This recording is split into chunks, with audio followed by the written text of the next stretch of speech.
మనం మాట్లాడే మాట, ఒక ప్రార్థన, అలాగే ఒక ప్రక్క విశ్వాసం, ఈ రెండు ఉండాలి. కొంతమంది విశ్వాసంతో ప్రార్థన చేస్తారు, వెంటనే రెండో పక్క ఏమైనా మాట్లాడతారంటే అయితండవా.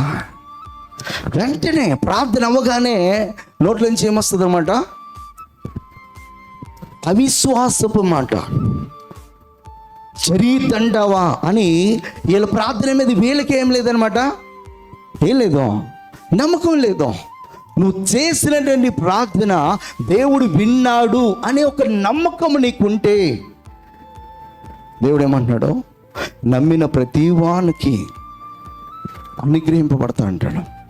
అదే కదా పత్రికలో చెప్తాడు, మీరు ప్రార్థనలో వేటిని అడుగుతారో అవి మీకు అనుగ్రహింపబడి ఉన్నవని మీరు విశ్వసించిన ఎడల, నమ్మిన ఎడల, నమ్మిన వానికి, విశ్వసించిన ప్రతి వానికి కూడా అవి ఏమని అన్నమాట, అనుగ్రహింపబడినాయి.